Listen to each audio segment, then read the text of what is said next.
Hi Mark, my name is Irene Chen Lujing. My student number is S04411023. The title of the speech is Tristram Stuart, The Global Food Waste Scandal.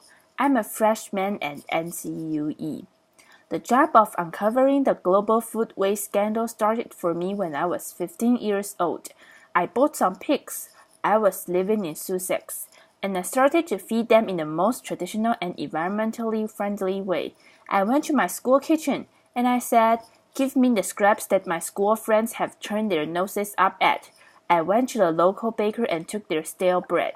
I went to the local greengrocer, and I went to a farmer who was throwing away potatoes because they were the wrong shape or size for supermarkets. This was great. My pigs turned that food waste into delicious pork.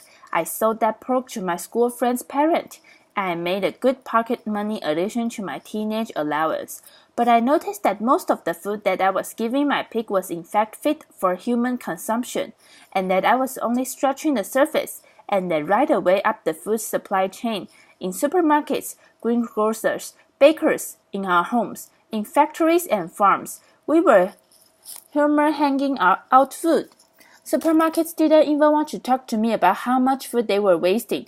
I'd been round the back. I'd seen bins full of food being locked and then trucked off to landfill sites, and I thought, surely there is something more sensible to do with food than waste it. One morning, when I was feeding my pigs, I noticed a particularly tasty-looking sun-dried tomato loaf that used to crop out from time to time. I grabbed hold of it, sat down, and ate my breakfast with my pigs. Laughter. That was the first act of what I later learned to call freeganism, really an exhibition of the injustice of food waste and the provision of the solution to food waste, which is simply to sit down and eat food rather than throwing it away. That became, as it were, a wave of confronting large business in the business of wasting food and exposing, most importantly, to the public that when we're talking about food being thrown away, we're not talking about rotten stuff. We're not talking about stuff that's beyond the pale. We're talking about good, fresh food that is being wasted on a colossal scale. Eventually, I set about writing my book, really to demonstrate the extent of this problem on a global scale. What this show is a nation-by-nation breakdown of the likely level of food waste in each country in the world. Unfortunately, empirical data, good, hard states don't exist, and therefore to prove my point, I first of all had to find some proxy way of uncovering how much food was being wasted.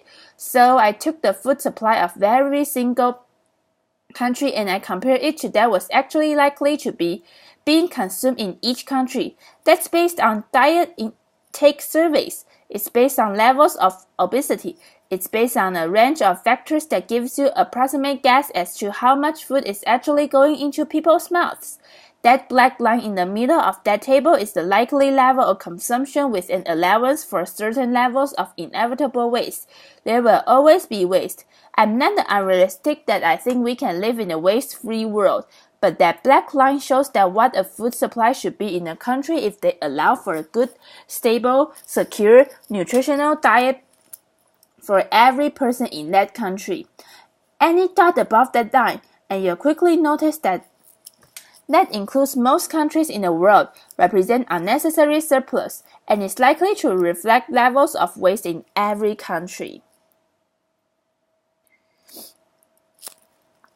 As a country gets richer, it invests more and more in getting more and more surplus into its shops and restaurants. And as you can see, most European and North American countries fell between 150 and 200% of the nutritional requirements of their populations. So a country like America has twice as much food on its shop shelves and in a restaurant than is actually required to feed the American people.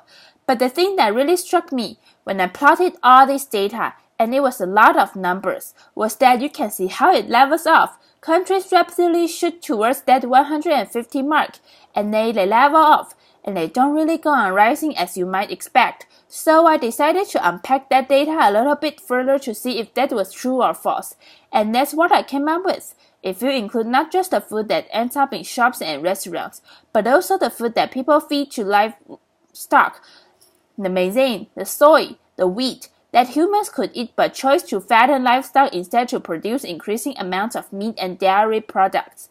What you find is that most rich countries have between 3 and 4 times the amount of food that their populations need to feed itself. A country like America has 4 times the amount of food that it needs. When people talk about the need to increase global food production to feed those 9 billion people that are expected on the planet by 2050, I always think of these graphs. The fact is, we have an enormous buffer in rich countries between ourselves and hunger. We've never had such gargantuan surplus before. In many ways, this is a great success story of human civilization, of the agricultural surpluses that we set out to achieve 12,000 years ago. It is a success story. It has been a success story. But what we have to recognize now is that we are reaching the ecological limits that our planets can bear. And when we chop down forests, as we are every day, to grow more and more food, when we extract water from depleting water reserves, when we emit fossil fuel emissions in the quest to grow more and more food, and then we throw away so much of it, we have to think about what we can start saving. And yesterday, I went to one of the local supermarkets that I often visit to inspect. If you like what they're throwing away, I found quite a few packets of biscuits amongst all the fruit and vegetables and everything else that was in there. And I thought, well, this could serve as a symbol for today. So I want you to imagine that these 9 biscuits that I found in the bin represent the global food supply. Okay, we start out with 9. That's one in fields around the world every single year. The first biscuit we're going to lose before we even leave the farm. That's a problem primarily associated with developing world agriculture, whether it's a lack of infrastructure, refrigeration, pasteurization, grain stores, even basic food crates, which means that food goes to waste before it even leaves the fields. The next 3 biscuits are the food that we decided to feed to livestock, the maize, the wheat, and the soya. Unfortunately, our beasts are inefficient animals, and they turn 2/3 of that into feces and heat. So we've lost those 2. And we've only kept this one in meat and dairy products. 2 more we're going to throw away directly into bins. This is what most of us think of when we think of food waste. What ends up in the garbage? What ends up in supermarket bins? What ends up in restaurant bins? We've lost another 2, and we left ourselves with just 4 biscuits to feed on. That is not a superlatively efficient use of global resources, especially when you think of the billion hungry people that exist already in the world. Having gone through the data, I then need to demonstrate where that food ends up. What does it end up? We're used to seeing the stuff of our plates, but what about all the stuff that goes missing in between? Supermarkets are an easy place to start. This is the result of my hobby, which is unofficial bin inspections. Laughter. Strange you might think, but if we could rely on corporations to tell us what they were doing in the back of their stores, we wouldn't need to go sneaking around the back, opening up bins and having a look at what's inside. But this is what you can see more or less on every street corner in Britain. In Europe, in North America, it represents a colossal waste of food. But what I discovered whilst I was writing my book was this very evident abundance of waste was actually the tip of the iceberg. When you start going on the supply chain, you find where the real food waste is happening on a gargantuan scale. Can I have a show of hands if you have a loaf of sliced bread in your house? Who lives in the household with the crust that sliced at the first and last end of each loaf? Who lives in the household where it does get eaten? Okay, most people, not everyone, but most people. And this is, I'm glad to say, what I see across the world. And yes, has anyone seen a supermarket or sandwich shop anywhere in the world that serves sandwiches with crust on it? Laughter. I certainly haven't. So I kept on thinking, where do those crusts go? Laughter. This is the answer. Unfortunately, 13,000 slices of fresh bread coming out of this one single factory every single day. Day fresh bread. In the same year that I visited this factory, I went to Pakistan, where people in 2008 were going hungry as a result of a squeeze on global food supplies. We contribute to that squeeze by depositing food in bins here in Britain and elsewhere in the world. We take food off the market shelves that hungry people depend on. Go one step up, and you get to farmers who throw away sometimes a third or even more of their harvest because of cosmetic standards. This farmer, for example, has invested 16,000 pounds in growing spinach, not one leaf of which has he harvested, because there was a little bit of grass growing in amongst it. Potatoes that are cosmetically imperfect, all going for pigs.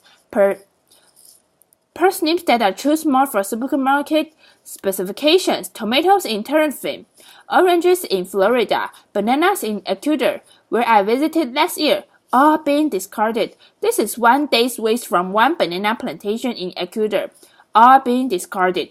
Perfectly edible because they're the wrong shape or size. If we do that to fruit and vegetables, you bet we can do it to animals too. Liver, lungs, heads, tails, kidneys, testicles, all of those things which are traditional, delicious and nutritious part of our gastronomy go to waste. Awful consumption has halved in Britain and America in the last 30 years. As a result, this stuff gets fed to dogs at best, or is incinerated. This man, in Kashgar, Xinjiang province, in western China, is serving up his national dish. It's called sheep's organs. It's delicious. It's nutritious. And as I learned when I went to Kashgar, it symbolizes their taboo against food waste. I was sitting in a roadside cafe. A chef came to talk to me. I finished my bowl, and halfway through the conversation, he stopped talking and he started frowning into my bowl. I thought, my goodness, what taboo have I broken? How have I insulted my host? He pointed at 3 grains of rice at the bottom of bowl, and he said, clean. Laughter. I thought, my God, I go around the world telling people to stop wasting food. This guy has trashed me at my own game. Laughter. But it gave me faith. It gave me faith that we, the people, do have the power to stop this tragic waste of resources if we regard it as socially unacceptable to waste food on a colossal scale. If we make noise about it, tell corporations about it, tell governments we want to see an end to food waste, we do have the power to bring about the change. Fish. 40 to 60% of European fish are discarded at sea. They don't even get landed. In our homes, we've lost touch with food.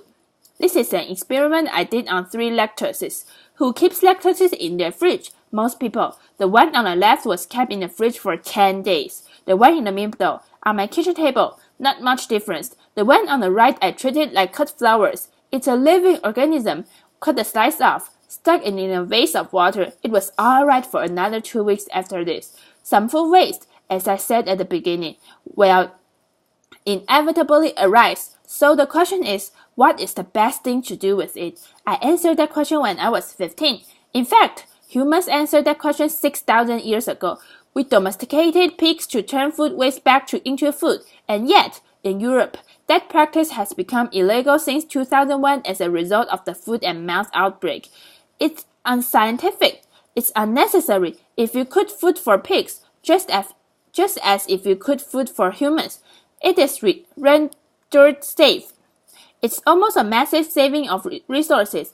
At the moment, Europe depends on importing millions of tons of soy from South America, where its production contributes to global warming, to deforestation, to biodiversity loss, to feed livestock here in Europe. At the same time, we throw away millions of tons of food waste which we could and should be feeding them.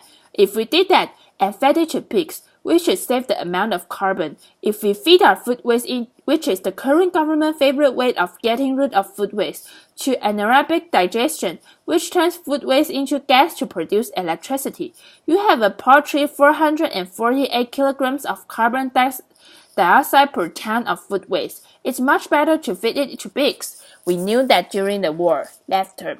A silver lining. It has kicked off globally. The quest to tackle food waste. Feeding the 5,000 is an event I first organized in 2009. We fed 5,000 people all on food that otherwise would have been wasted. Since then, it's happened again in London. It's happening internationally and across the country. It's a way of organization coming together to celebrate food, to say the best thing to do with food is to eat and enjoy it, and to stop wasting it. For the sake of the planet we live on, for the sake of our children, for the sake of all the other organisms that share our planet with us.